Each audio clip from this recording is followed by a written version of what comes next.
Perfecto, bueno, buenas tardes a todos. Un gusto contar con su presencia. Mi nombre es Clara Vázquez, de la delegación de la provincia de Santa Fe. Les agradecemos de parte de la Comisión de Jóvenes Procesalistas de la Asociación Argentina de Derecho Procesal que puedan estar conectados hoy en esta actividad pensada para el desarrollo académico de todos nosotros y también de cara al concurso de ponencias que se está convocando desde la Corte Suprema de Justicia de la Nación y la Asociación Argentina de Derecho Procesal. En primer lugar, le quiero dar la palabra a Mercedes Ocaranza en su calidad de presidenta de la Comisión de Jóvenes Procesalistas para que también nos pueda dar una bienvenida. Mercedes. Bueno, muchas gracias, Clary. Buenas tardes a todos y todas. Primero que nada, agradecida de la convocatoria y que participen de esta actividad, la primera actividad que realizan este año la Comisión de Jóvenes Procesalistas de la Asociación Argentina de Derecho Procesal. Es más que un gusto, Muchas esperamos gracias. que ¿Listo, Merced? sirva, que sea de interés la actividad y más que nada invitarlos también post actividad a participar y a seguirnos de las actividades de la Comisión de Jóvenes, de la Asociación Argentina de Derecho Procesal, porque justamente son estos espacios en donde podemos aprender, construir, adquirir experiencia y contribuir a la construcción del derecho procesal. Y en especial, bueno, ahora va a continuar en la palabra la doctora Patricia Bermejo, que es la presidenta de nuestra asociación, en compañía de ella y de otros y de otras que tienen más experiencia y una construcción en este camino, que es el derecho, a quienes estamos muy agradecidos y agradecidas, y por lo tanto dentro de la asociación tenemos esa oportunidad de poder ir traspasando las generaciones e ir construyendo y haciendo caminos entre todos. Muchas gracias por la asistencia. Bueno, gracias Mercedes. Y ahora, como lo adelantaste, le doy la palabra a Patricia Bermejo, presidenta de nuestra Asociación Argentina de Derecho Procesal. Gracias, Patricia, por estar también hoy en esta actividad. ¿No? Muchísimas gracias a todos y a todas. Primero a la Comisión de Jóvenes, a Mercedes, la doctora Mercedes Ocaranza, su presidenta, por haber organizado esta actividad que es esencial. Este ciclo de conversatorios que comienza con un tema convocante, el investigar y escribir sobre el derecho, una herramienta para la producción académica. En esta ocasión van a disertar Daniela Piombo, Rubén Aguirre y Leandro Giannini. Agradecidísima también a Mercedes, por supuesto, como presidenta, a María Pía por la realización y el apoyo de orden técnico, por supuesto también a Clara Vázquez Rossi por toda su moderación.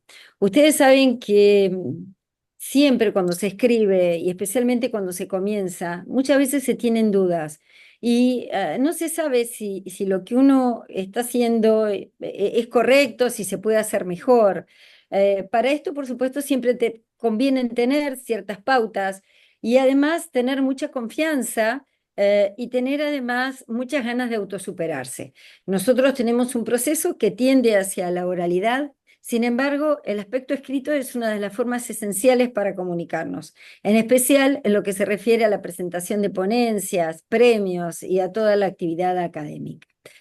El leer y el escribir termina siendo como un circuito. Uno lee, toma conocimiento y lo transmite con sus propias palabras, con la reelaboración de esos conceptos, haciendo propio y reflexionando sobre lo que leímos de otros autores. Esto nos convierte, al momento de escribir, en autores y al momento de leer nuestra propia escritura, en público. A veces, ¿cuántas veces ocurre que el leer después de un tiempo, de un día o incluso algunas horas, lo que hemos escrito nos revela algunas faltas o algunas ausencias en el papel que hemos tenido en cuenta al momento de escribirlo? Por eso, el escribir no es una tarea fácil, es una tarea que siempre demanda preparación. Incluso no sé si ustedes han tenido oportunidad de ver, está publicado en internet muchas veces los manuscritos de grandes autores, Borges, Cortázar, donde han escrito y han arreglado sus propias primeras reflexiones. Yo digo, ¿cuántas veces uno dice, uy, no me sigue gustando y no me gusta, y tanta autoexigencia para tratar de transmitir con la mejor fidelidad posible nuestros conceptos? Por eso, este conversatorio, y cuando Mercedes y Daniela, como presidente y vicepresidente de la Comisión de Jóvenes, lo propuso, dijimos, excelente de poder escuchar a Rubens y a Dani Piombo, que han escrito muchas ponencias, como muchos también de los participantes en este Zoom, queridos amigos y amigas que han presentado ponencias en los congresos nacionales, que aquí los veo, no podría mencionar a todos. Y también, por supuesto, sumarlo a la figura de Leandro Giannini, un profesor de más años, con publicaciones en el país y en el extranjero, que también va a poder dar un aporte en un segundo encuentro. Los invito a todos y a todas a seguir estudiando, a formándose. Hubo una actividad hace poco donde el doctor Marco Tulio habló sobre las ideas de Alberdi, donde decía que Alberdi contaba con una utopía, que dice tratar de contar con los mejores ciudadanos como para tener la mejor sociedad. Creo que el apostar a este tipo de actividades que ayuda a la formación general de cada uno de nosotros, que nunca termina, es una forma también de avanzar. Los invito a todos y a todas a participar de este encuentro, así como de los otros que están en elaboración y aquellos que se van a hacer en el futuro, a sumarse a la Comisión de Jóvenes para aquellos que todavía no integran la asociación o sumarse también a la asociación. Las puertas están abiertas para tratar de ser un grupo lo más amplio posible e inclusivo. Esperemos que estos encuentros sean inspiradores para que los aliente a escribir. Tenemos muchos premios pendientes. Está el premio de la Corte Suprema de Justicia de la Nación, están los premios que se otorgan en los congresos nacionales, está la posibilidad de escribir a las revistas de la asociación. Es decir, es una oportunidad para que las ideas de todos y de todas puedan difundirse para poder crear una nueva aspiración a nuevas reflexiones. Así que, con el agradecimiento a todos del tiempo que han elegido para compartir en este espacio, les agradezco mucho la intervención, los insto a poderse sumarse a este grupo, que es un grupo, por suerte, siempre en expansión. Bueno, con mi agradecimiento a los expositores, a los organizadores y a la moderadora, Clara, les paso la palabra. Muchísimas gracias. Bueno, muchas gracias Patricia por tus palabras y ahora sin más preámbulos vamos a dar inicio a esta actividad. La primera parte de este encuentro va a estar a cargo de Rubens Aguirre. Voy a dar brevemente su currículum, que es mucho más extenso, pero Rubens es abogado, escribano público, miembro de la Comisión de Jóvenes Procesalistas, docente de la asignatura de Taller de Producción de Textos Científicos, entre otras materias, de la Facultad de Derecho y Ciencias Políticas de la Universidad de la Cuenca del Plata, especialista en Derecho Civil y Comercial por la misma universidad y maestrando en Magistratura y Función Judicial por la Facultad de Derecho y Ciencias Sociales y Políticas de la UNE. Rubens, te agradecemos y te doy la palabra. Muchas gracias, Clara. La verdad que estoy muy contento de que me hayan dado esta posibilidad de participar en la primera actividad de la Comisión de Jóvenes. Voy a compartir una presentación de Canva, ¿sí? Mientras vamos esperando el proceso que demanda. A ver, ustedes me dirán si ya se puede ver. ¿Sí? Aparece que ahí está, ahí se puede ver correctamente. Ahora sí. Bueno, Ahora sí. a ver si lo podemos compartir como pantalla completa. Presentación.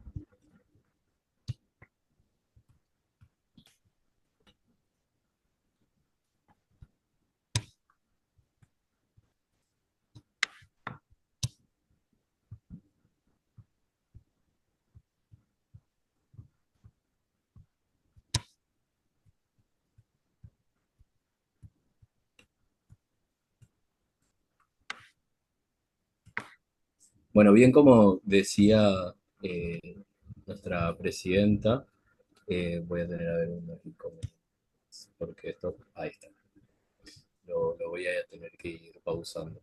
Eh, Bien, como dijo nuestra presidenta, me adhiero a la idea y a la propuesta de que sean muchos encuentros los que nos reúnan en este nuevo año, ¿sí? Como bien les decía, muy contento de participar en esta primera actividad y como bien se leyó, estoy acá invitado por tener a cargo una de las materias que converso con mis alumnos, un desafío tanto profesional como personal, que constituye este taller de producción de textos científicos que trata de instar a los alumnos a la producción académica. Y les confieso que, por supuesto, cada vez que comenzamos una actividad como esta, es inevitable sentir nerviosismo, más aún teniendo en cuenta de que hay muchos amigos y amigas que tienen una carrera académica muy destacada y que los admiro. Entonces, eso no es nada fácil para este momento y además encontrarnos en febrero también tiene algo muy especial, ¿no? O sea, antes de irme de vacaciones, bueno, lo sabes porque estuve escribiendo. Pero a ver, ustedes podrán ver de que nos hacemos una pregunta al inicio y por qué entonces un espacio de taller que seguramente a quienes ya tienen un desarrollo en la escritura académica les puede hacer revivir o rememorar, volver a los inicios de sus primeros pasos, y es porque justamente el conocimiento es una construcción social y cultural, y entonces esto demanda supuestos metodológicos que se enmarcan en la necesidad de construir colectivamente estos saberes complejos. Yo creo que muchas veces cuando damos nuestros primeros pasos en la escritura académica, tenemos estos miedos de decir, bueno, a ver, ¿cómo creo algo nuevo? Y verdaderamente si partimos desde esta premisa de considerar al conocimiento como una construcción social y cultural, podemos atrevernos justamente a tratar de discutir, a tratar de ver otros puntos de vista de algunos institutos, algunas normativas, algunos puntos de vista de otros autores, dando nuestro no quisiera decir punto de vista para no ser repetitivo, pero dar nuestra impronta en la redacción. Entonces, del mismo modo, entonces se involucra un trabajo interdisciplinario entre la formación y los aportes de las distintas disciplinas que proporcionarán a la construcción y la producción científica a través de la indagación de los diversos hechos sociales, jurídicos y políticos de impacto en la actualidad que nos circunscribe. Yo considero de que justamente en la materia procesal se ve cada vez más la influencia de la interdisciplina, entonces es necesario que nosotros, nuestros institutos, nuestras construcciones teóricas podamos de alguna manera contrarrestar o contrastar con otros puntos de vista de otras disciplinas, como justamente, por ejemplo, la sociología, la psicología, y tomar algunas herramientas de ellas, ¿no? Eso nos va a permitir construir nuestros textos de una manera más rica, entendible, ¿sí? Para el destinatario, ¿sí? A ver, sí, entonces, ¿de qué hablamos cuando hablamos de escritura académica? Yo creo que, a ver, atrás, me parece que debería, ahí está. ¿De qué hablamos cuando hablamos de escritura académica? ¿No? Implica analizar los que otros han dicho sobre un tema. Ser lector y un escritor académico requiere establecer relaciones semánticas en el interior de su propio texto, como también entre diversos textos, y constituirse en un observador agudo y analítico. Justamente, nuestra presidenta, al dar las palabras de bienvenida, usó el término circuito, ¿sí? Yo las invito a pensar al proceso de escritura como un proceso circular. Justamente nuestra presidenta utilizó el término circuito y lo relacionamos con esta función de la escritura de una manera circular. ¿Por qué? Porque esto demanda una revisión constante.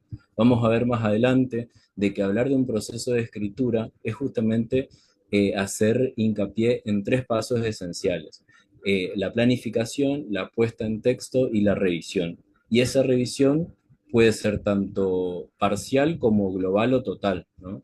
Entonces, bien lo dijo nuestra presidenta, cuando nosotros escribimos, en un momento pasamos por la calidad o el carácter de autor, pero también cuando nosotros revisamos nos volvemos o nos convertimos en carácter de público, ¿sí? Revisando nuestra propia producción. Y eso es muy importante para este proceso, ¿no? Y lo que es importante para este proceso es que nos ayuda a construir significado.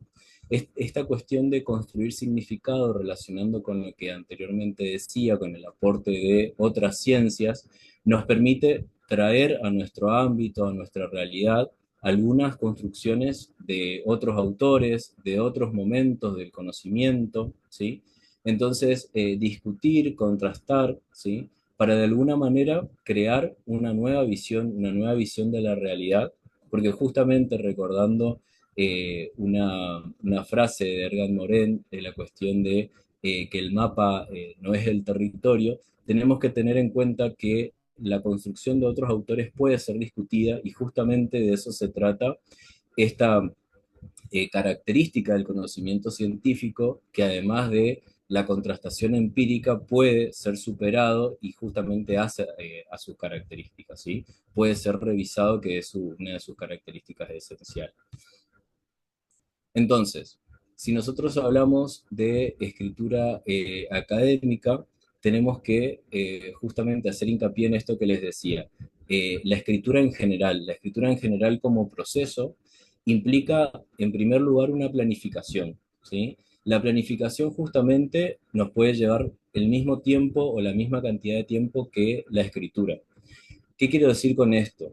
En la formación de grado y seguramente en la formación de posgrado que ustedes también transitan o transitaron, se nos pide, se nos exige la redacción de trabajos académicos y generalmente los trabajos académicos tienen una introducción. Lo que cometemos muchas veces cuando damos nuestros primeros pasos en la escritura es pensar que la introducción va a ser lo primero que tenemos que escribir. Justamente si nosotros redactamos la introducción en un primer momento de nuestra construcción teórica, de nuestra escritura, lo que vamos a estar haciendo es una planificación. Vamos a estar diciendo lo que queremos hacer en el futuro, que nada tiene que ver con las intenciones de la introducción, que la introducción, como ustedes recordarán, se dirige al propio lector. Y nosotros en la planificación nos vamos a estar dirigiendo a nosotros mismos. Es decir, vamos a estar creando nuestro plan de texto, qué es lo que quiero hacer, cómo lo voy a hacer, con qué herramienta lo quiero hacer, ¿no? Entonces, planificar un texto evita que nos sientamos, o sea, que ustedes se sientan como una hoja en blanco, porque la primera palabra que escriban entonces no será una sola, sino que va a ser una red de relaciones que se puso en juego justamente muchos antes de escribir. Esto es un aporte que nos trae Irene Klein, que dentro de un texto que se llama El taller del escritor universitario, nos invita a pensar justamente las diferencias que existen entre las secuencias orales y las secuencias escritas. Esencialmente, las secuencias orales nos permiten esto que yo estoy haciendo con ustedes, justamente un avance y un retroceso en las explicaciones que no lo podemos hacer en la secuencia escrita. Por eso es muy importante que cuando nosotros pensamos en este proceso de escritura, valga la redundancia, estemos pensando constantemente en el lector, porque nosotros no vamos a estar al lado del lector o de los lectores o de las lectoras para decir lo que nosotros quisimos decir. Para eso es muy importante la intertextualidad, es decir, la relación de nuestro texto con otros textos anteriores que justamente hace referencia a el aporte de otras voces, de otros puntos de vista, de otros autores, y ahí ya estamos desandando en lo que tiene que ver con el aporte de otras fuentes, ¿no? A ver que elegí mal la opción y entonces se me mueve la presentación. Quizás, a ver, estamos ahí. Nosotros estábamos hablando de la planificación y Y entonces, ahora pensando de cómo necesitamos o qué necesitamos para una escritura correcta, lo que necesitamos entonces son estrategias necesarias para esta producción de textos, que justamente como decía nuestra presidenta, es necesario de una práctica, es decir, a la que no solo guíe el mero afán de satisfacer a un destinatario, sino que responda al deseo genuino propio nuestro de desarrollar una competencia discursiva. Cuando nosotros desarrollamos competencias discursivas, tenemos que tener en cuenta lo que en este ámbito llamamos situación comunicativa. La situación comunicativa se enmarca en los fines, las funciones de nuestros textos, los destinatarios y el contexto en el cual yo me inserto, ¿sí? No es lo mismo hablar de una situación comunicativa de una monografía al hablar de una situación comunicativa de una ponencia. En nuestro caso, por ejemplo, dentro de los concursos que están vigentes, hay uno de ellos donde se prevé una etapa donde la monografía va a ser compartida de manera oral, muy característico de una ponencia, donde tiene una estructura o un momento escrito de la formulación, la escritura de la ponencia, que tiene distintos pasos, justamente no es este el momento, pero la presentación del resumen, la aprobación, la presentación de la ponencia completa, y justamente la relatoría de la ponencia donde defendemos nuestra postura como resultado de un proceso de un tiempo de investigación. Más extenso, no tan extenso, pero un tiempo en sí. En este caso, dentro de los concursos que están vigentes, hay uno de ellos que establece un tiempo o un momento de defensa de esa monografía. Entonces, nosotros, para el desarrollo de esta competencia discursiva, podemos tener en cuenta o en consideración ese momento de defensa o de relatoría de la monografía, ¿sí? A ver, avanzamos entonces. Entonces, escribir académicamente requiere construirse entonces en un enunciador y dirigirse a un enunciatario determinado, justamente esto es lo que hacía referencia a la situación comunicativa, que el enunciador elige diferentes géneros discursivos, determinado léxico, una construcción sintáctica de mayor o menor complejidad, profundiza o no en el tema, hace referencia a saberes compartidos, etcétera, e incide también en la estructura de un texto. La palabra o el término géneros discursivos, quizás en nuestra formación de grado, cuando no había tanto desarrollo de la academia o en algunas formaciones de grado como la que yo tuve, donde no tenemos un momento final de redacción de un trabajo final o tesis o tesina. Entonces, era muy difícil o es muy difícil encontrarse con el término género discursivo. Cuando hablamos de géneros estamos hablando de distintas estructuras. Entonces, si nosotros hablamos de géneros discursivos en el ámbito académico, hacemos referencia a distintos tipos de textos que nos va a demandar una estructura particular. Justamente nosotros en este encuentro estamos tratando lo que hace referencia a una monografía, pero lo que siempre compartimos en la formación de grado es que cuando hablamos de género discursivos, y más en este ámbito, nosotros nos vamos a encontrar siempre con una cierta reglamentación. Entonces, para este momento que hablábamos de planificación de la escritura, es muy importante que yo tenga en cuenta también qué me dice la reglamentación respecto de esta estructura, es decir, la extensión, las formalidades en cuanto al uso de determinado tipo de letra, si las perdón, las notas al pie se agregan con o determinado tamaño de letra o con tal tipo de letra, entonces eso me va a condicionar en la planificación del texto que yo estoy tratando o que yo voy a producir. Entonces, recordemos de que hablar de escritura académica estamos haciendo referencia a un proceso que es circular, que demanda una planificación, una puesta en texto y una revisión constante. ¿sí? Siempre teniendo en cuenta la situación comunicativa en la que se enmarca. Esa situación comunicativa está dada por, a ver, quiénes son los destinatarios, cuál es mi intención, cuál es mi función, y en base a eso yo voy a establecer mis objetivos, ¿sí?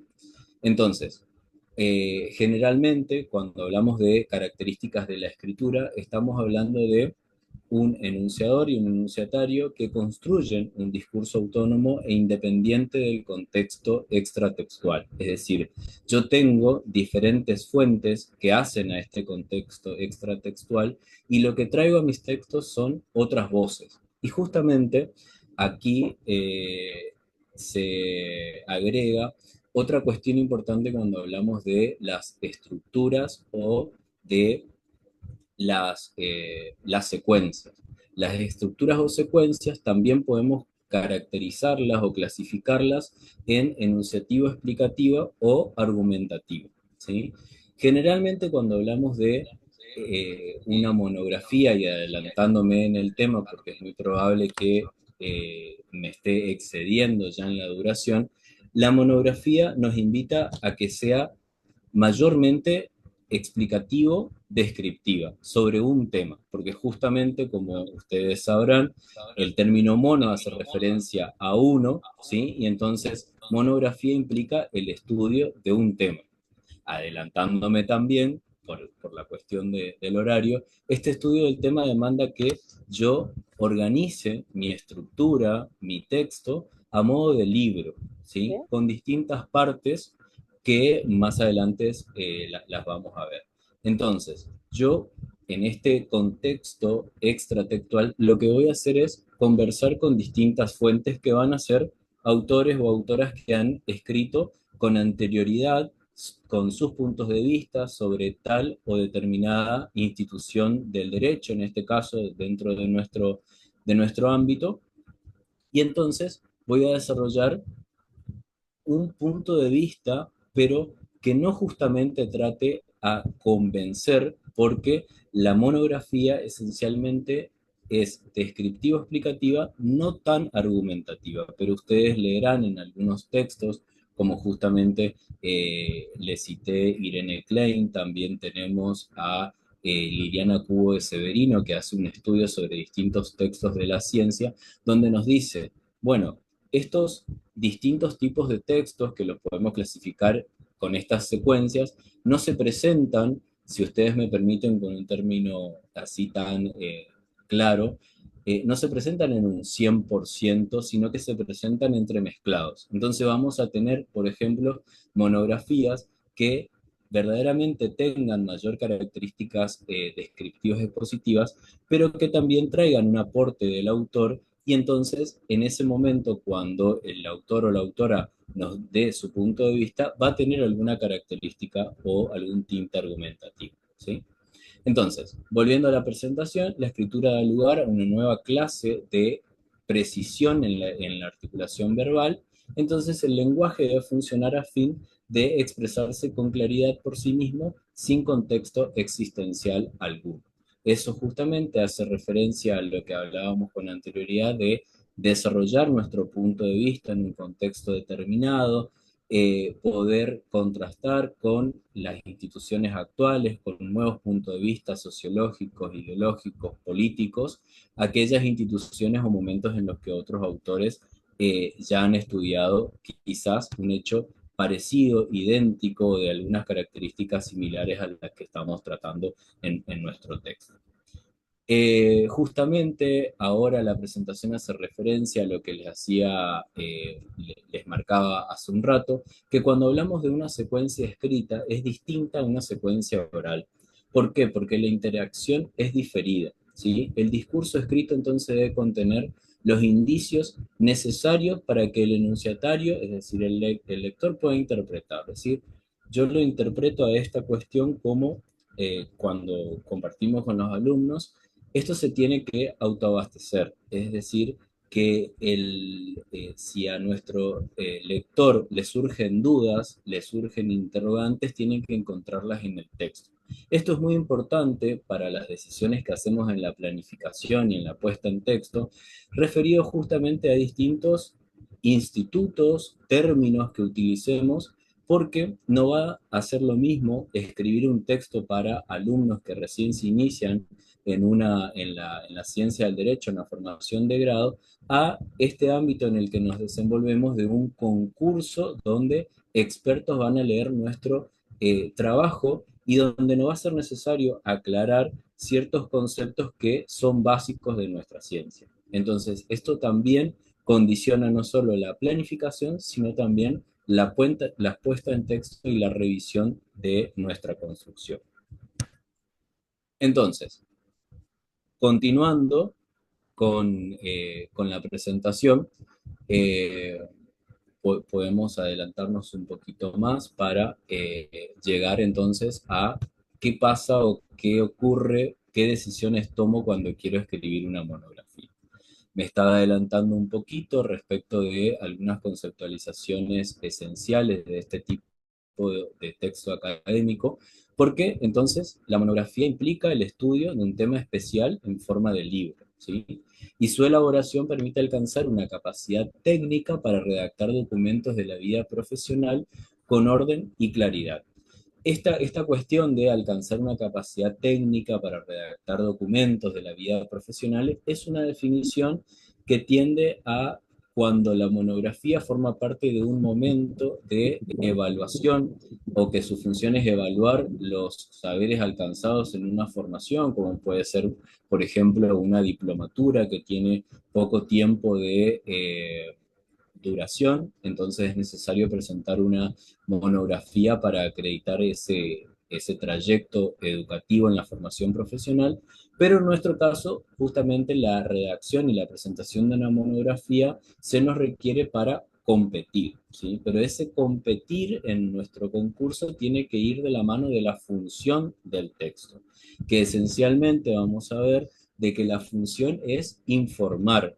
Entonces, yo como escritor me tengo que proponer informar al comité académico, al comité revisor, al tribunal académico, sobre un determinado instituto, sobre una determinada institución, en nuestro caso, del derecho, ¿sí? Elegir un tema de interés, plantear su estudio, reunir y analizar los datos, interpretar los resultados y presentar las conclusiones.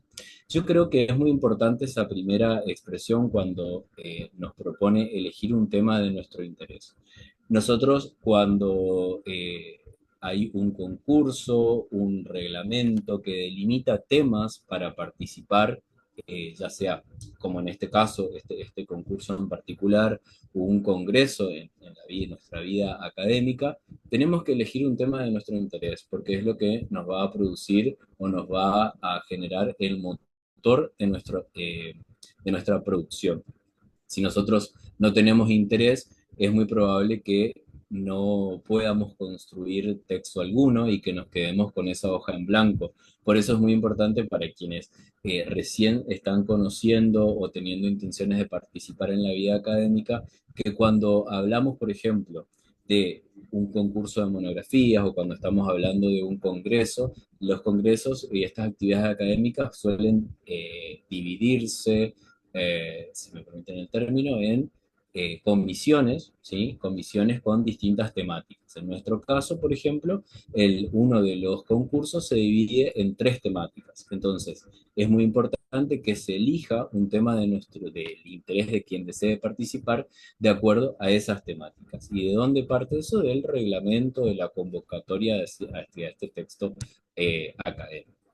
Entonces, repasando esta cuestión de que la monografía se presenta como un libro, entonces hablamos de partes, porque hace referencia a su estructura. Hablar de partes, estamos haciendo referencia a su estructura, y siguiendo a Cubo de Severino, que hace un estudio, o mejor dicho, como una especie de recopilación, y esquematiza distintas características de textos académicos, como los proyectos de investigación, la monografía, la ponencia, el artículo científico, da unos resultados de su investigación, de su recopilación, y nos dice, bueno, tenemos 8 partes de una monografía, donde algunas pueden ser de tipo eh, obligatorias, ¿sí? Que siempre están presentes, u otras optativas. Ustedes verán, las 8 están mencionadas en la presentación y el prólogo, que es la primera de las mencionadas, es una de las optativas. Nosotros, si necesitamos la ayuda de algún referente en la materia, le pedimos algún consejo, justamente en esta escritura, él o ella nos hace la revisión de lo que nosotros queremos decir, y entonces es muy importante que podamos agradecer en ese prólogo a quien nos ha ayudado en la formulación o en la construcción de nuestra monografía. La introducción, que va a ser la segunda parte, para Cubo Severino y para todos ustedes y para mí, por supuesto, vamos a compartir esto, forma parte de una de las partes, vale la redundancia, que son del tipo obligatorio. Y justamente, volviendo un poquito a lo que les decía al inicio, la introducción tenemos que escribirla al finalizar, porque si nosotros lo hacemos al inicio, justamente va a ser planificación y no introducción. Porque en la introducción tenemos que hablarle al destinatario, a quien va a leer nuestra monografía, y comentarles con qué se va a encontrar. Esencialmente, hay que precisar los objetivos que nos proponemos en el lector, y ahí es muy importante que hagamos la comparación de que no son objetivos de la escritura, sino que son objetivos de la lectura, es decir, internamente queremos producir en nuestro lector. Además de hacer un breve resumen y una presentación de que con qué se va a encontrar el lector, y una pequeña mención a las conclusiones a modo de cierre de nuestra introducción. Justamente la tercera parte vendría a ser el cuerpo del trabajo, que ustedes siempre recordarán, quienes ya hicieron monografías, que se suelen dividir en títulos y subtítulos, o capítulos y subcapítulos. Entonces, para eso va a ser muy importante que ya cuando nosotros estamos planificando nuestra monografía podamos pensar, si conocemos sobre el tema, cómo pueden llegar a ser nuestros títulos o subtítulos, capítulos o subcapítulos, sobre qué tema van a tratar, ¿sí?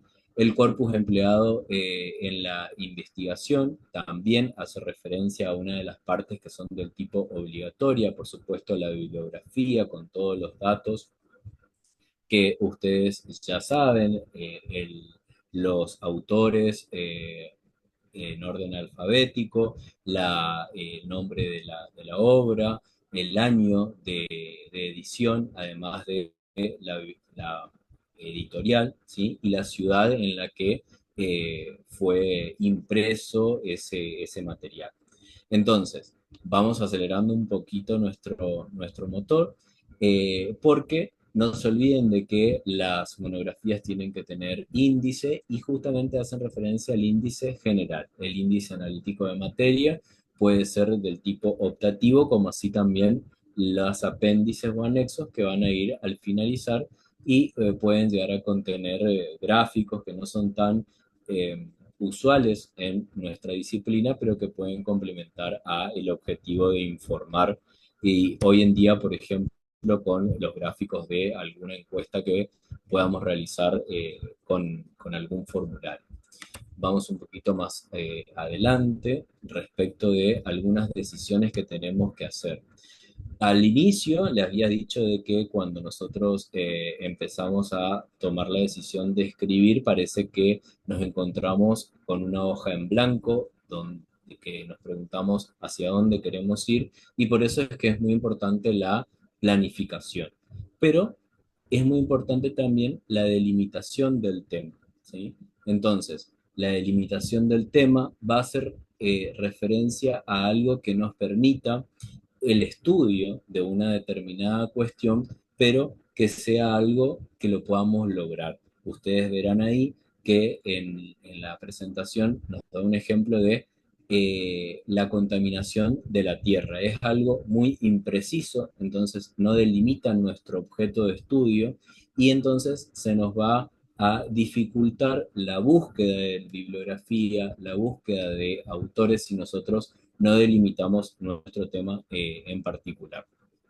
También es muy importante que sea realista es decir, que nosotros podamos encontrar la bibliografía, que podamos encontrar aportes. Para eso es necesario conocer el tema sobre el que vamos a estudiar un poquito más, ¿no? Que sea interesante porque esto va a generar en el lector que pueda llegar a, de alguna manera, considerar el informe que hemos logrado con nuestra producción. También, entre otros de los aspectos a definir respecto de la elección del tema, se encuentra la focalización, el dominio metodológico, ¿sí? El dominio metodológico hace referencia a que, por ejemplo, cuando hablamos de ciencias sociales, ustedes sabrán de que si hablamos de metodología, hay dos grandes eh, enfoques que tenemos. Por un lado al enfoque cuantitativo y al enfoque cualitativo. Generalmente en nuestra ciencia nos enfocamos más en un tinte cualitativo, pero podemos llegar también a incorporar algunas fuentes que nos arrojan la aplicación de métodos cuantitativos. La focalización hace referencia a que la monografía debería analizar entonces un tema específico con sus aportes particulares y su concatenación que pueden sacarse de artículos publicados en revistas especializadas. Como para ir finalizando y cumplir entonces con el tema acordado, eh, vamos a hacer que Canva haga la reproducción automática y al finalizar, ahí está, entonces, hoy en día la influencia de las herramientas, ¿sí? Virtuales nos permite, además de la, la rapidez en la búsqueda de la información, también la recopilación. Ustedes podrán ver de que hay las nombradas, los sitios de buscadores especializados en contenidos académicos, muy conocidos como Google Académico, y los otros que se encuentran en la presentación,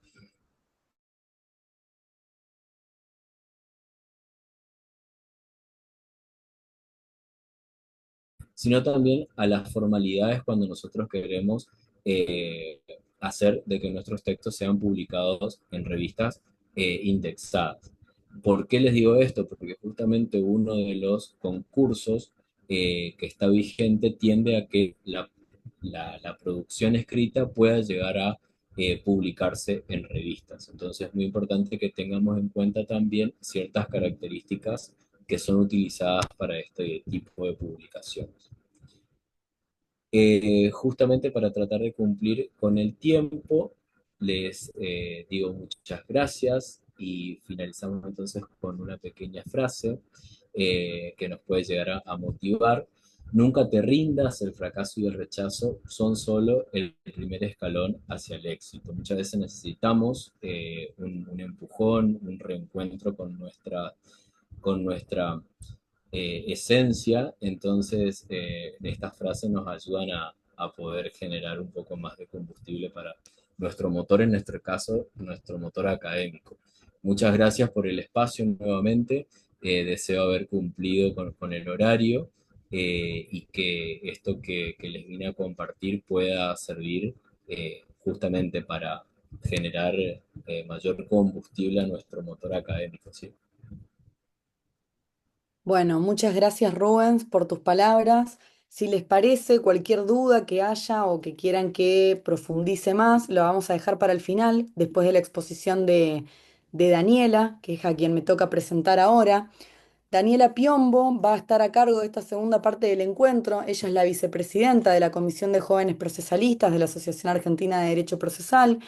Y su vínculo también con el encuentro de hoy es que ganó el premio Fundesi en el último Congreso Nacional realizado en la ciudad de Mar del Plata.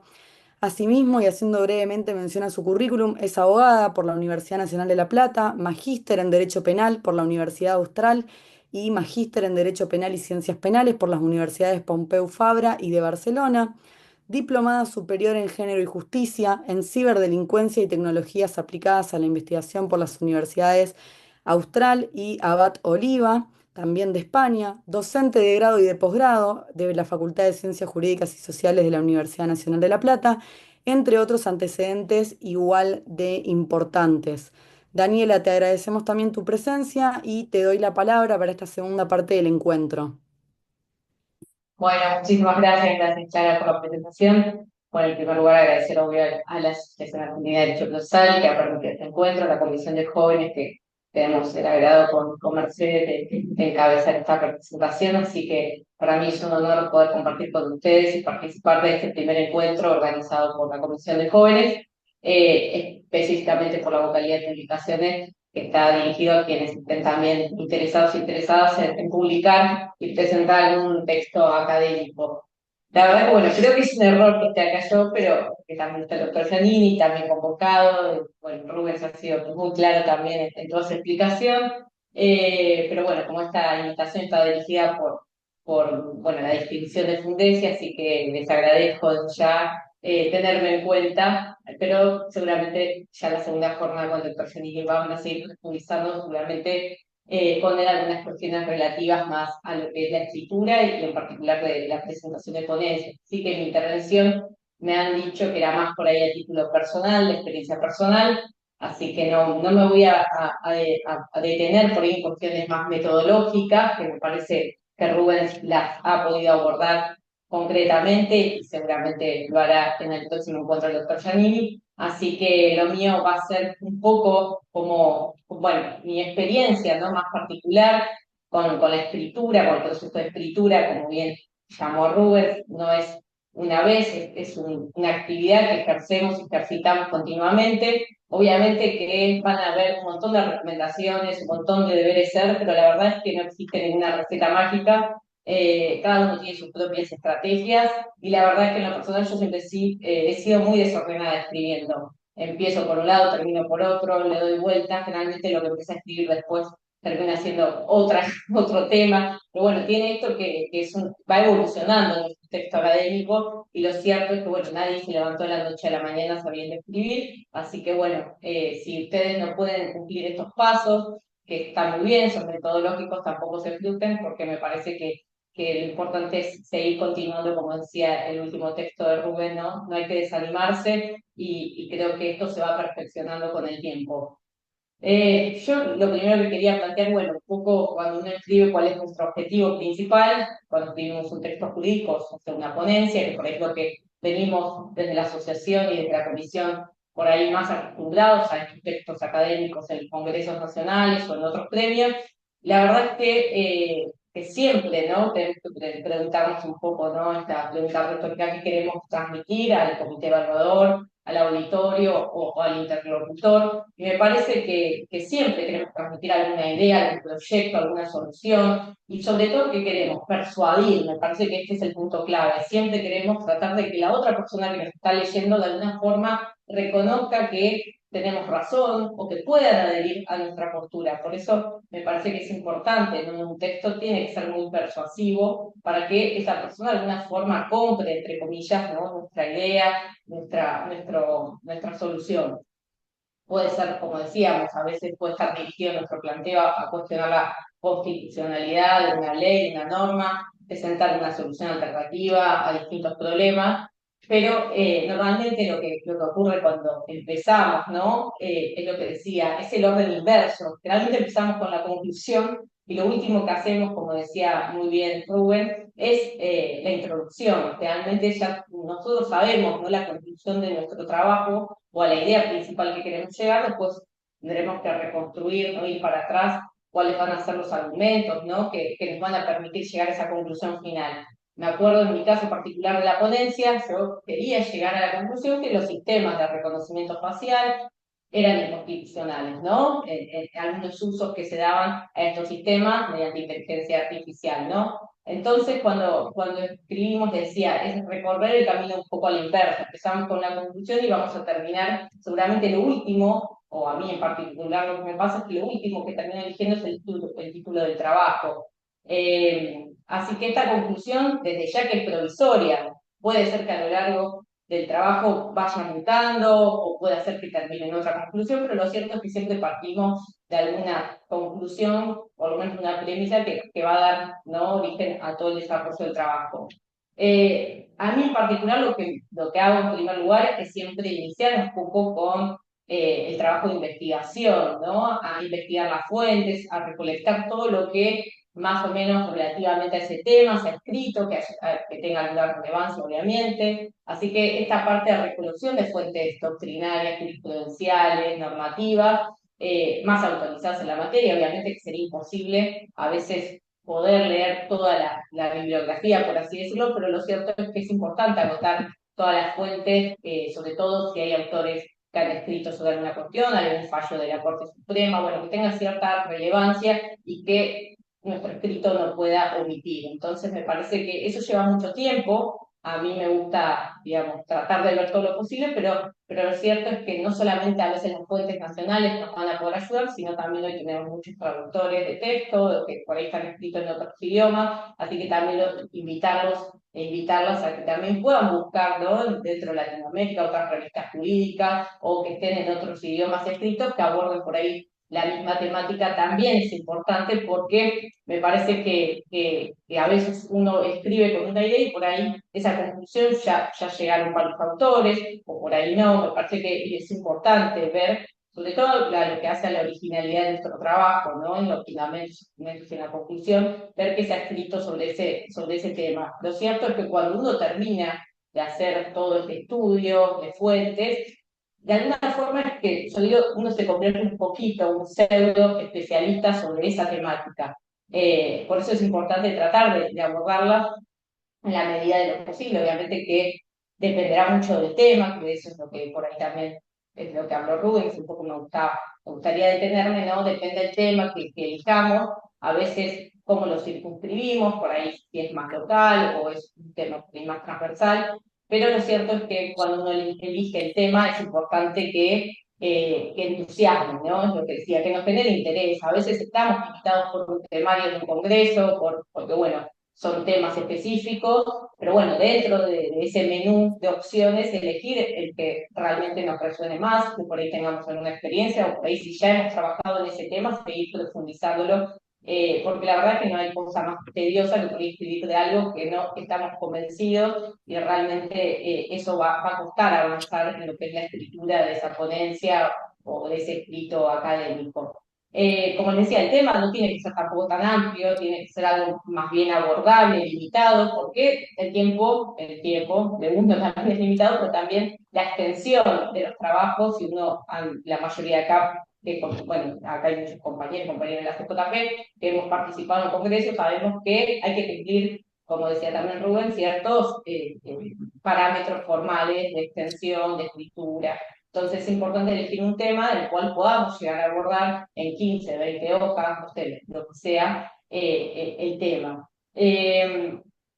Como les decía, para ir avanzando también, yo creo que a medida que uno va analizando las fuentes, surgen muchísimos interrogantes y problemas que se pueden ir abordando, por eso hay que ir delimitando un poco y seleccionando cuáles son los argumentos más fuertes sobre los más débiles, y muchas veces, bueno, estamos un poco limitados por esta extensión formal de los trabajos.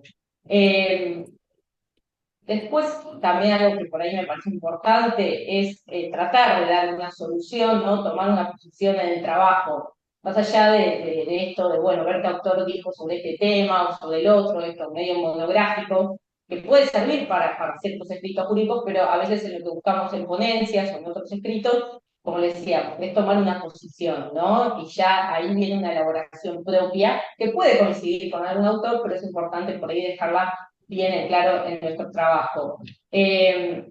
Las cuestiones metodológicas, obviamente, que no es algo que a veces por cuestión de extensión uno no repara, a veces no hay un apartado específico de cómo se construyó esa matriz de análisis. Más, por ahí sería importante, sobre todo, pienso en trabajos que por ahí tienen un análisis más cuantitativo, empírico, informes, entrevistas. Bueno, quizás sea bueno ahí dedicar un apartado a la cuestión metodológica, sea en el mismo trabajo, en un anexo, pero me parece que eso no hay que dejarlo de lado, pero muchas veces por una cuestión de extensión no se alcanza a desarrollar suficientemente.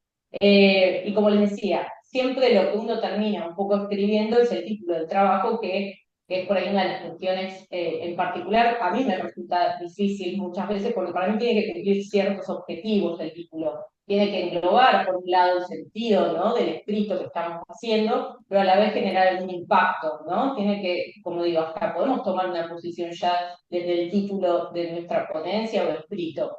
Yo, en el caso particular de la ponencia presentada en el último Congreso de Derecho Procesal, el título podría haber sido un título general que abordaba el sentido, no sé, la inteligencia artificial y los derechos humanos o las garantías constitucionales, pero decidí ya desde el comienzo optar por un título por ahí que ya fuera, que generara cierto impacto en la toma de posición, por eso opté por las garantías constitucionales como límite a la justicia algorítmica.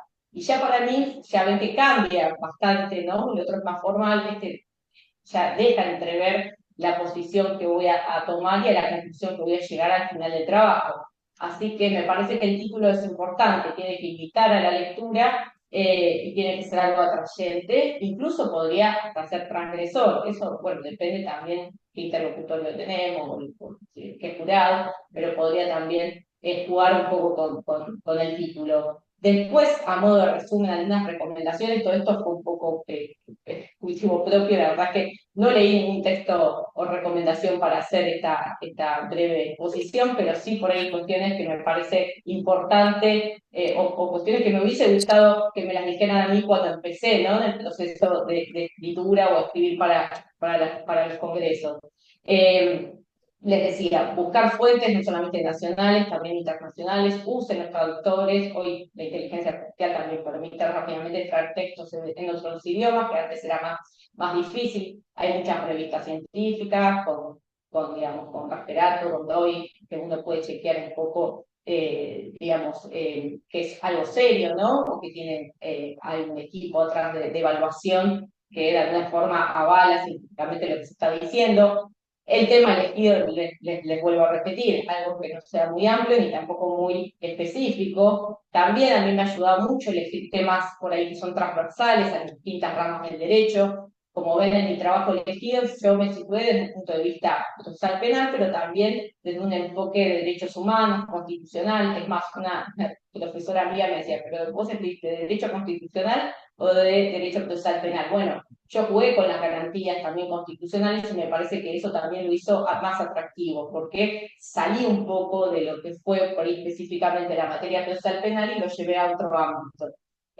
No caer por ahí en las trampas de las localías, esto de cuando restringimos demasiado un problema muy específico territorial, ¿no? Por ahí puede resultar irrelevante para lo que es el auditorio y el jurado, salvo que podamos justificar que esas problemáticas específicas que suceden, no sé, en alguna provincia, tengan algún impacto en algunas otras jurisdicciones o en el ámbito nacional, sino tratar siempre de buscar temas que puedan, ¿no?, ser de interés nacional, sobre todo si estamos en un congreso nacional.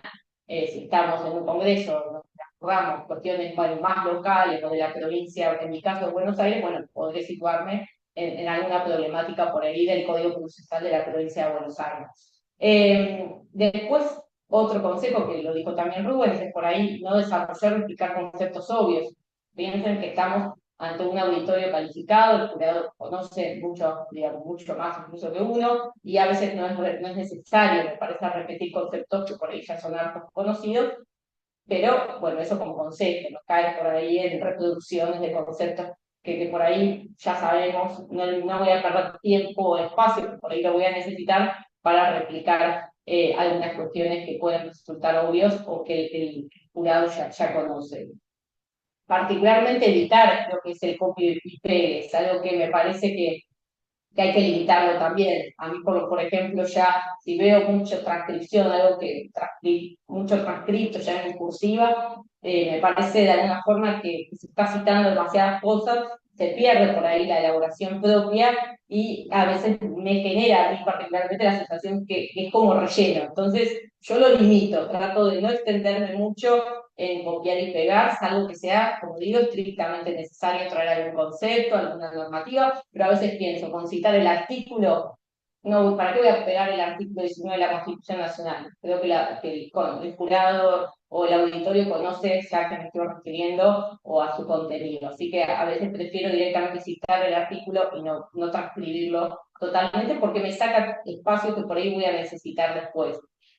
O si no, la gran estrategia, que esto también lo hemos hecho todos, pasarlo, ¿no?, a nota del pie. Muchas veces, si vemos que no entra, bueno, nota del pie, ocupa menos, se reduce el tamaño de la letra y podemos completar la idea. Como también digo, esto es una actividad, o sea, esto vamos perfeccionando. Hay una colega que dice la escritura es un ensayo continuo y bueno, realmente es algo que tenemos que tratar de hacer todos los días, tratar de escribir si contamos con un plazo, bueno, tratar de no dejarlo para la última semana, tratar de ir escribiendo de a poco en ambientes que sean o entornos amigables, poco ruidosos. Eso también hace, ¿no?, a nuestro contexto de escritura y que es necesario. Respecto a un punto que me parece importante, que hoy están mucho en boga los asistentes virtuales, ¿no?, inteligencia artificial, ChatGPT y todas las herramientas que uno ya conoce, creo que son útiles, ¿no?, en un proceso sobre todo en cuanto a la finalización de nuestro trabajo. Creo que las correcciones o observaciones que los asistentes virtuales también pueden marcarnos pueden ser útiles. Pero no lo tomaría para la elaboración de texto, porque sabemos muy bien que eso lo toma de fuentes abiertas, que desconocemos la fuente de información, entonces no podríamos tomar como válido algo traído, ¿no?, desde estos asistentes virtuales. Pero sí me parece que puede, sobre todo, aportarnos por ahí para la etapa posterior de corrección, sí, quizás puedan llegar a ser útiles. Pero en cuanto allá a la formulación de texto y de contenido, tengan cuidado porque, ya les digo, la fiabilidad de dicha información no podríamos saberlo porque, ya les digo, no citan fuentes, no hay posibilidad de saber de dónde está extrayendo esa información. Pero bueno, yo lo dejaría permitido con un uso más restringido, por así decirlo, y quizás para una etapa posterior de corrección. Algo que me ha servido a mí mucho cuando escribo es un proceso de dejar un tiempo la ponencia, ¿no? Como si fuera una masa que tiene que fermentar. A mí me pasa que cuando vengo escribiendo todos los días, hay momentos que tengo que dejar de escribir y volver a retomar, porque hay abierto muchas cosas que digo, ¿cómo no las vi? Que falta ortografía, hasta una idea que no me gusta cómo está escrita, y ahí empiezo como un proceso de reelaboración. Entonces también a veces cuando venimos muy embalados escribiendo no vemos lo obvio. Entonces, para mí dejar un plazo, un día, dos, una semana, depende del plazo que contemos y la antelación que nos hemos puesto a escribir, dejen unos días porque me parece que siempre afloran nuevas ideas, enfoques y también podemos corregir lo que no estamos viendo en lo inmediato. Otro consejo es no esperar el tiempo límite de entrega. Ya sé que es fácil decirlo, pero en la práctica es difícil cumplirlo, pero siempre yo pensaba que si entregaba el último día, el último minuto, mi producto iba a ser de mejor calidad. Y la verdad es que les aseguro que no. Lo mismo con la extensión. Si decía 15 páginas, yo quería 15 páginas hasta el punto final que me entrara en el último renglón. Y me di cuenta que la verdad, por lo menos en lo último presentado, no esperé hasta el último día para entregar, no utilicé, creo que eran 15 páginas, creo que lo hice en 10, y la verdad es que de alguna forma pude ver que a veces no esperar hasta el último momento va a ser el producto, o nuestro producto va a ser mejor. Creo que eso es un aprendizaje que aprendí ahora en el último congreso, y generalmente lo que voy a advertir es que va a tener no va a tener tantos errores involuntarios como si tengo la premura de entregar el trabajo a último momento. Así que eso traten también de evitar usar, como les digo, el último minuto. Sé que es difícil, pero como el plazo de gracia, tampoco, no abusemos de ese plazo, tratemos de antes poder terminar, y como les digo, tampoco tienen que cumplir con las 15 hojas 20 reglamentarias. Ese es un plazo máximo, podemos usar menos extensión y podemos transmitir igualmente mucho mejor nuestras ideas. Lo que decía Rubens, coincido, el tema, verifiquen bien el tema de las pautas formales. Creo que no hay peor cosa que agarrar un trabajo y ver que ya tiene falta de ortografía, es como que ya desalienta poder leer. Por ahí la idea es brillante, quizás está diciendo una verdad brillante, pero realmente desalienta. Es difícil concentrarse en un texto que no está alineado, que faltan, digamos, cuestiones formales. Me parece que yo no le restaría importancia a lo formal, y realmente muchas veces, incluso en los concursos quizás más estrictos, podrían ser hasta descalificados, ¿no? Sus trabajos no considerados por no cumplir con estas pautas. Así que me parece que siempre hay que intentar que quede prolijo, que todo, que dé esa sensación de armonía, ¿no? Transmitir esa prolijidad cuando se crea un trabajo. La redacción, obviamente, clara y directa. Si puedo decir algo de tres formas diferentes, bueno, buscar la forma que sea más sintética y más simple. Me parece que el lenguaje tiene que ser claro en cuanto a no ser coloquial, porque estamos en una rama jurídica científica, tenemos terminología propia de cada disciplina, de cada rama, pero sí es importante tratar de transmitir las ideas con claridad.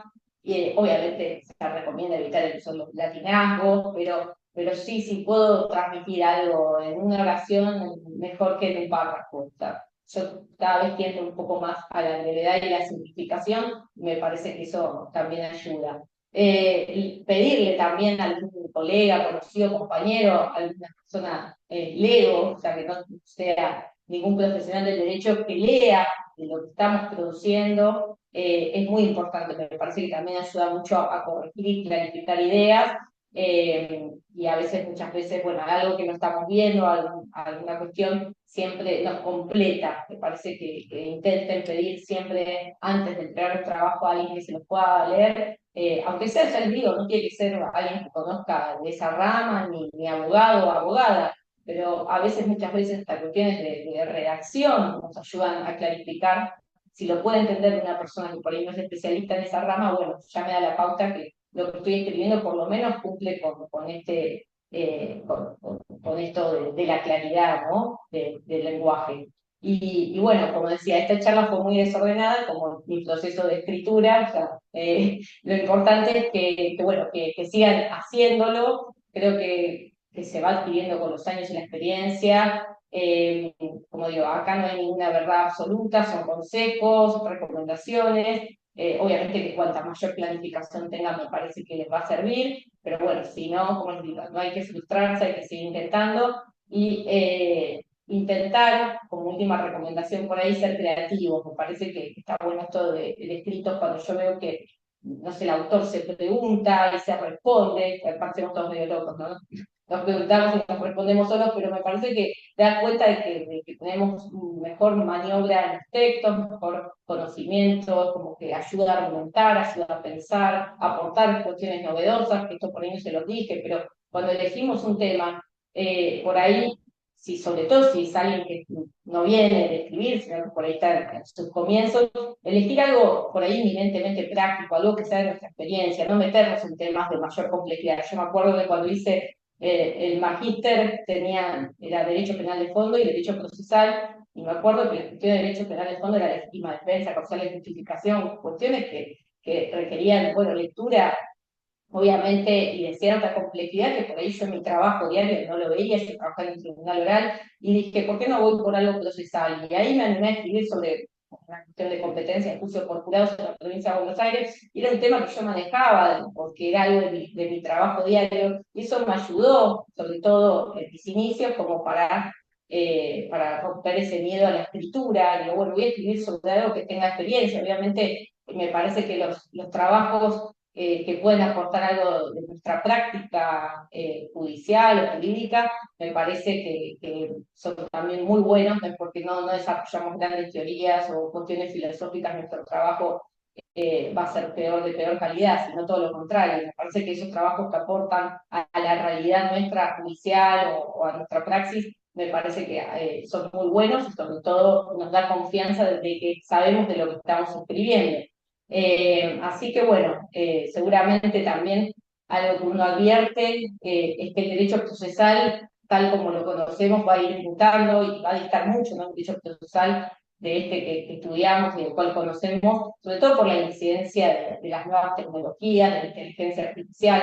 Por eso me parece que, como recomendación, tratar de adelantarse un poco a estos problemas que parecen a veces lejanos, pero que están más cerca de lo que uno piensa, y pensar sus posibles soluciones. Me parece que eso está muy, muy bueno, y sobre todo porque vamos a escribir sobre algo novedoso.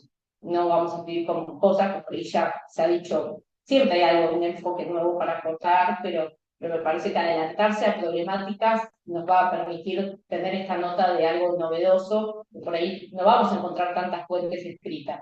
Así que, bueno, por mi parte, como les digo, desear lo mejor, y ojalá se animen que venimos escribiendo.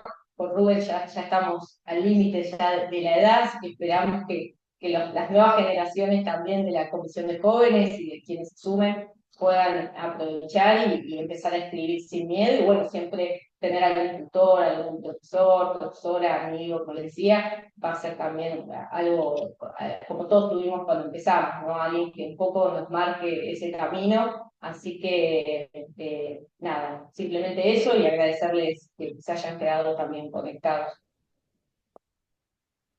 Bueno, muchas gracias Daniela. Antes de pasar a las preguntas para el que quiera hacer alguna, ahí Mercedes me está ayudando con el tema del chat. Para el recordatorio de a todos quienes quieran participar, les recordamos que se encuentra abierto el concurso de monografías con la consigna El derecho procesal a 30 años de la reforma de la Constitución Nacional, que es una propuesta en conjunto, como dije al inicio, entre la Corte Suprema de Justicia de la Nación y la Asociación Argentina de Derecho Procesal. Así que este encuentro y el que sigue justamente está pensado en este marco. Eh, Reitero mis agradecimientos y antes de cerrar vamos a dejar un espacio para quien quiera hacer algún comentario, quien quiera sacarse alguna duda o aprovechar a los expositores, ya sea habilitando el micrófono o escribiendo en el chat.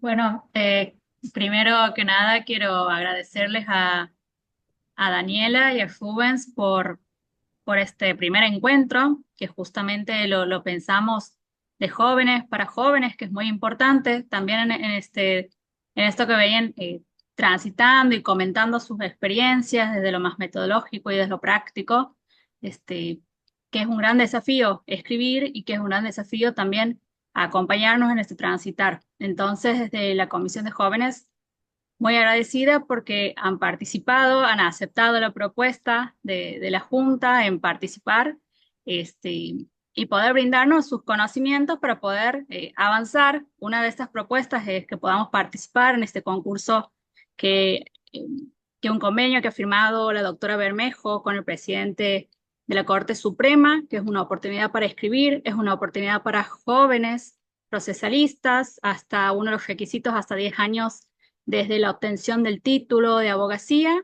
Es gratuita la participación y bueno, tiene que ver esto un poco de lo que se ha conversado aquí. Elegir las temáticas, puntualmente la temática tiene que ver con las conclusiones de nuestro último Congreso Nacional de Derecho Procesal, que ha sido en noviembre en la provincia de Buenos Aires, mejor dicho, en Mar del Plata.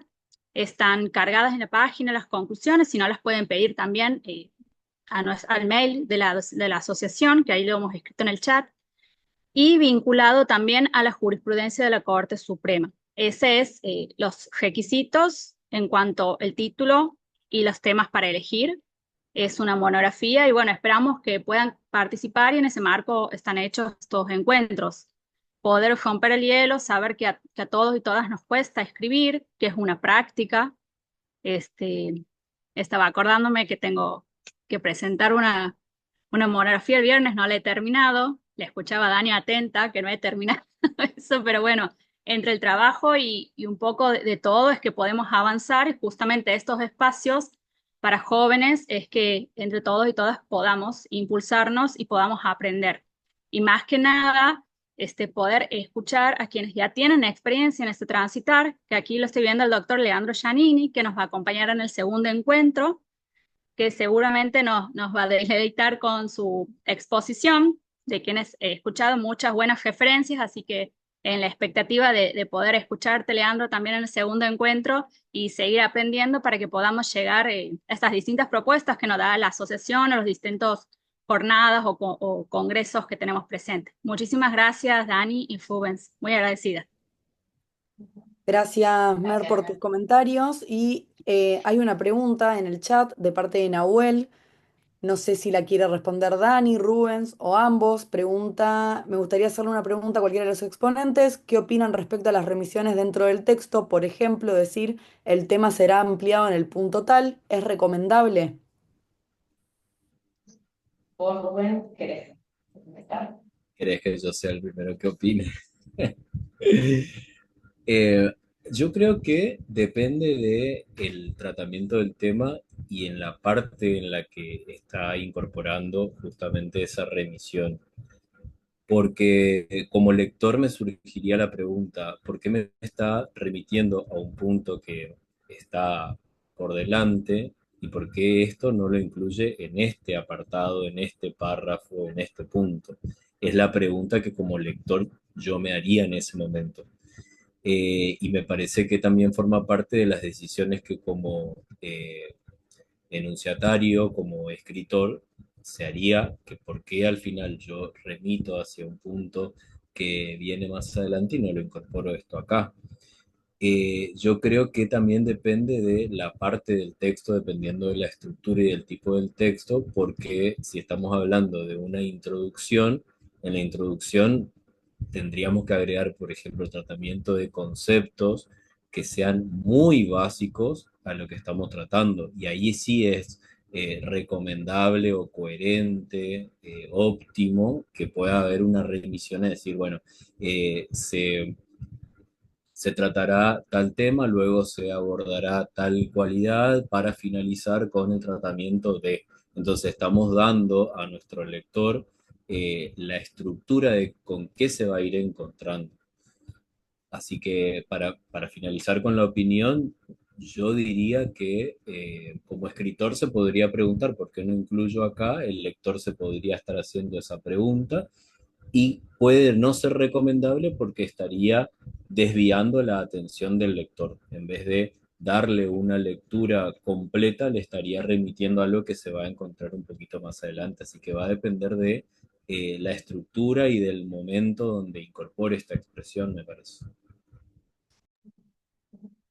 Sí, yo me sumo, para mí depende, ¿no? El contexto, pero a veces, muchas veces, cuando son textos más largos, y a veces cuando uno ya está, no está mal porque de alguna forma están vinculados los temas. A veces yo creo que es porque están vinculados cierto tema, entonces ya es enunciativo, ¿no? Entonces ya genera la expectativa al lector que lo va a encontrar ese punto desarrollado más adelante. Y a mí a veces me ha servido porque si estoy buscando justo ese punto, no me hace perder, entre comillas, el tiempo, voy directamente al punto, a veces también facilita la búsqueda de la información.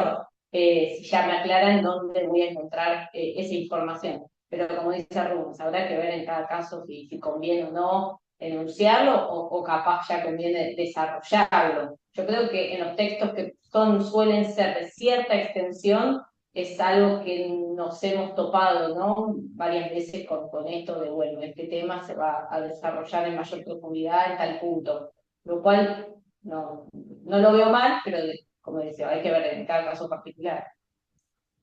Por eso, si por ejemplo una expresión así la encontramos en un ensayo que tiene 5, 7 o 9 páginas, que es un texto breve, no tiene mucho sentido que se lo diga, sino que se lo incorpore directamente. Ahora, si nosotros estamos hablando de una monografía donde vamos a ir tratando naturaleza jurídica, características, derecho comparado, toda esta estructura a modo de libro, como decíamos en la definición, bueno, sí, no desvío la atención, le estoy hablando de naturaleza jurídica, pero menciono a una clasificación, algún tipo que será ampliado en el punto, como dice ahí, punto X, punto 3, 6, 7, dependiendo de la organización. Espero que Nahuel, ¿no? Sí, ¿cómo Sí. les va? Muchas gracias a ambos por la Gracias por el respuesta. desafío. No, pero en realidad lo que me pasa, yo estoy trabajando en la tesis de mi especialización y vengo por ahí desarrollando conceptos básicos como para ir de menos a más. Y no quiero, o sea, siento que si desarrollo ese tema en este punto, por ejemplo, voy a confundir por ahí el lector. Entonces siento que es necesario desarrollar otras cosas antes y por eso meto esa muletilla de el tema se desarrollará en profundidad en tal punto. Eh, para mí no sé si es lo mejor, pero es como que siento que no lo puedo evitar a veces. Por eso quería ver qué opinaban, pero sí, es un texto en este caso, una elaboración larga, va para largo. Claro, claro, al ser extenso es razonable y también es de buena técnica, es mi opinión. Sí, sí, muchas gracias. Algo que Bien. no me quería olvidar, Clara, en el desarrollo también de mi exposición era esta cuestión de que a todos nos dificulta el uso de distintos conectores.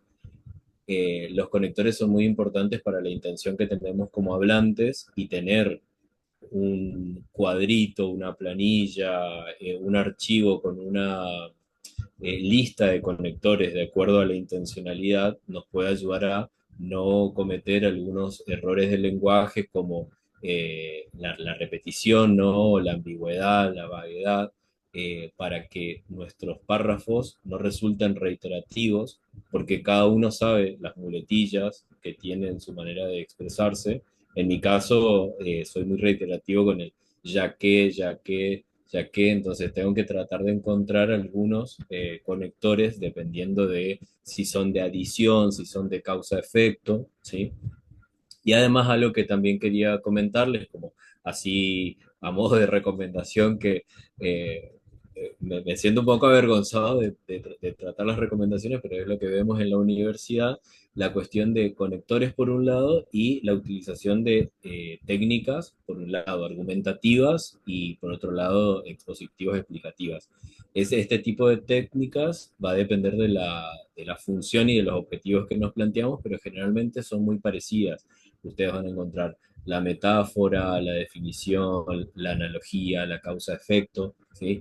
Que muchas veces cuando tenemos estas competencias comunicativas, las hacemos sin saber el nombre, sin saber esa clasificación, o lo que también nos pasa es utilizar muchas definiciones y no utilizamos otras técnicas argumentativas. Por ejemplo, no utilizamos la metáfora, que hace que el lector tenga que hacer un ejercicio mental de comprender lo que estamos queriendo decir, llevando a algo que lo compara, ¿sí? Para decir, bueno, esto es así como tal cuestión.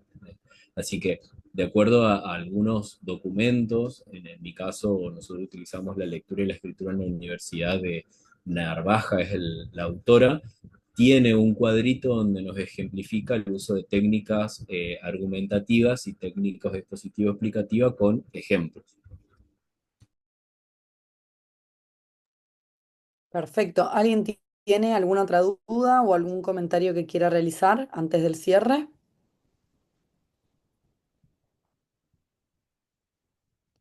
Bueno, si no hay más comentarios, vamos a dar por finalizado el encuentro de hoy, pero recordándoles que el próximo encuentro es el 12 de marzo, en el mismo horario, también por Zoom, donde nos va a estar acompañando el doctor Giannini, así que esperamos contar con la presencia de todos ustedes para poder terminar de abordar las temáticas de estos encuentros. Les agradecemos nuevamente a los expositores, Rubens y Daniela, y a todos Gracias. por haber estado presente acá con nosotros. Muchas gracias. Claro. Y usamos la técnica de Nahuel. Ampliamos en el segundo encuentro. Así que bueno, Exactamente. gracias. Gracias, Leandro, Gracias, por muchas estar gracias. Chao, conectado. chao, hasta luego. Chao, Rubén. Chao a todos. Hasta luego a todos.